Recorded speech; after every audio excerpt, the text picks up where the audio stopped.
Nice to meet you all. From today, I'll be working here. My name is George.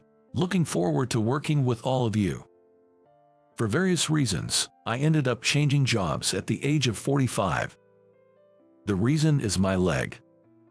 I was caught up in an accident which has made it difficult for me to walk. In my previous job, I was very active in field sales, but with this leg, there's no way I can do that anymore. When I decided to change jobs, my boss said, "I'll check with the higher-ups to see if there's a job you can do," trying to be considerate. However, at that company where field work was the main focus, there probably wasn't a job I could handle. I didn't want to burden the company, so I decided to move on. My name is George. When I was 30, I married my college sweetheart, but we got divorced 3 years later. The reason was that I was too focused on my work and neglected our family. When my wife broached the subject of divorce, I was so shocked that I couldn't eat for a while. It took some time, but I've completely recovered now and am feeling positive again. Since the divorce, I haven't had a girlfriend. Not just because I'm not exactly a ladies' man, but also because I just don't feel like being in a relationship. So, after all that, I switched jobs at the age of 45. Now, because of the accident, I can't walk well. I can walk on my own, but I can't move quickly, so physically demanding jobs are difficult. That's why I shifted to this company, where desk work is the primary focus. By the way, I'm not very good with computers.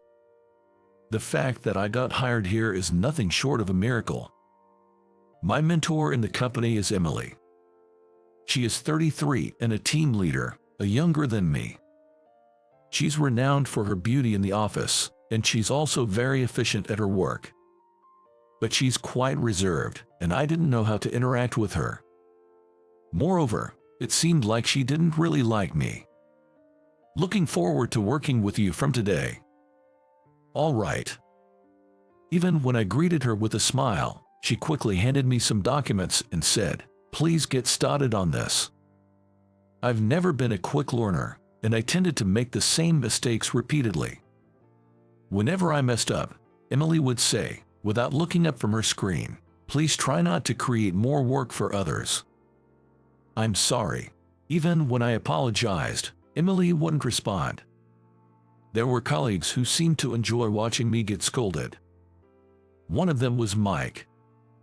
Mike is the same age as Emily, and they joined the company at the same time. Rumor has it that Mike has a crush on Emily.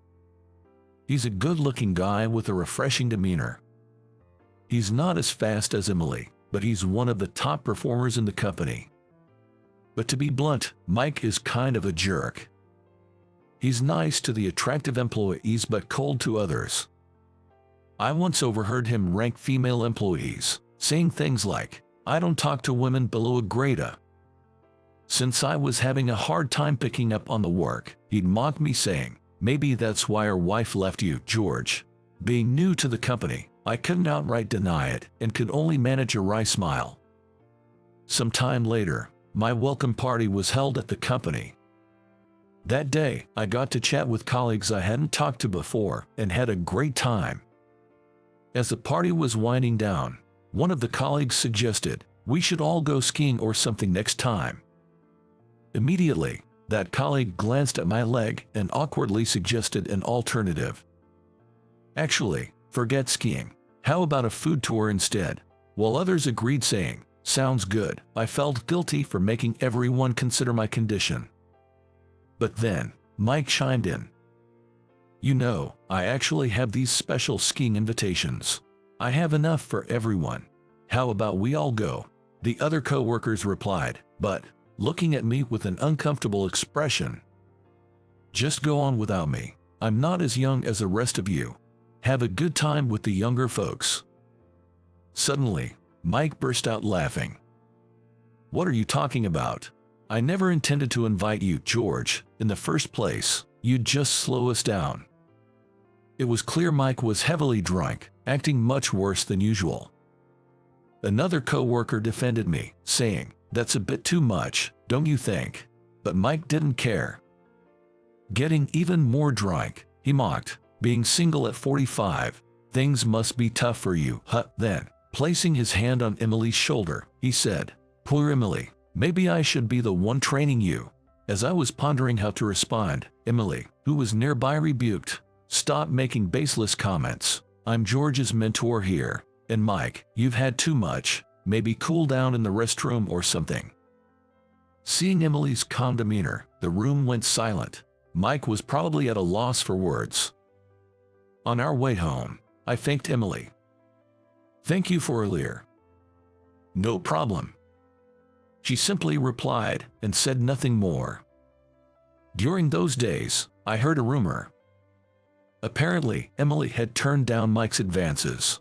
In fact, Mike had previously spoken well of Emily, but suddenly he began bad-mouthing her behind her back. She thinks she's all that just because she's pretty. I've heard she's leading multiple guys on. Women like her get too engrossed in their work and miss their chance to settle down. And so on, with Mike continuously putting down Emily.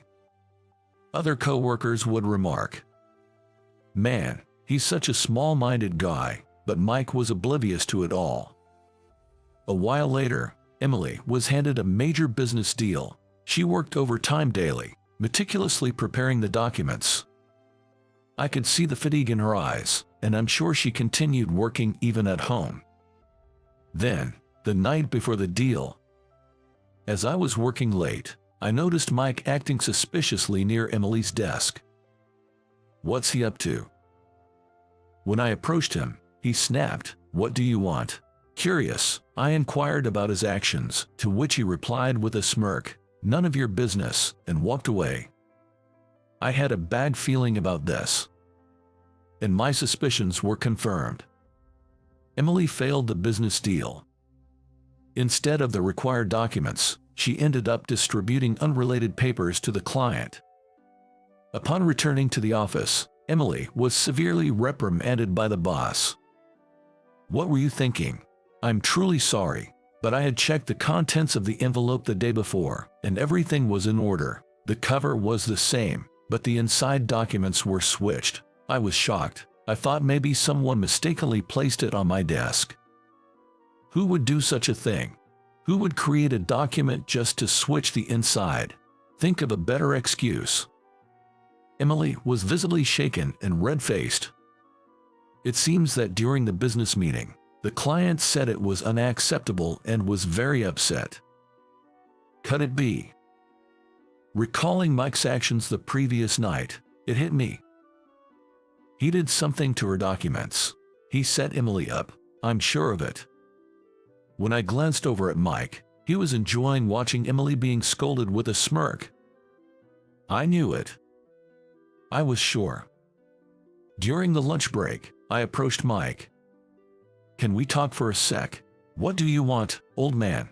I straight up asked him. "Did you switch Emily's documents?"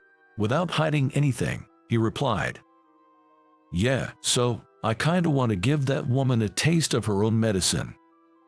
What are you thinking? Sabotaging her work just because you got rejected is messed up, right? Emily worked so hard for that day. Tell your boss the truth now. Shut up. Stay out of this, old man. With that, he bumped into me on purpose, and Mike walked away. That guy, I knew it. Realizing Mike was the culprit, I couldn't stay silent. I immediately told the truth to my boss. But the boss didn't even consider it. It was hard to believe that Mike, who was competent and had been with the company for many years, would set up a colleague. I wish I had recorded what Mike said that day. Emily looked so down. She had worked so hard every day, and it was unforgivable for her to be treated so terribly. I wanted to protect her by revealing the truth somehow. I was getting frustrated as I couldn't figure out how. One day, I overheard a colleague saying, Emily might be transferred to the regional branch. I heard the directors talking about it earlier. It seemed Emily also heard about this. She murmured in a low voice, "It's over for me. Maybe I should just accept the transfer quietly." I made the representative of AB Trading Company so angry. It can't be helped. I was surprised to hear that. You just mentioned AB Trading Company. Yes, you know it, right? It's a big company. Emily, don't give up yet. We can definitely do something about this. Will you trust me with this? Huh? Emily made a shocked expression at those words.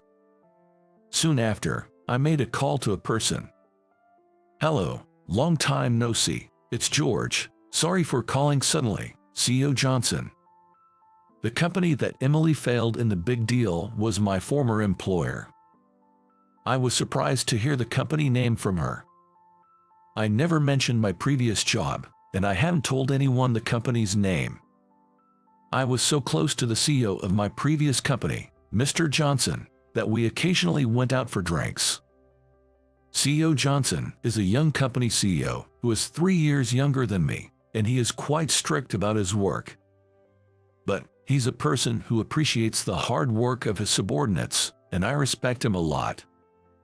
Even if you don't get results, the process of your efforts is important, he always said.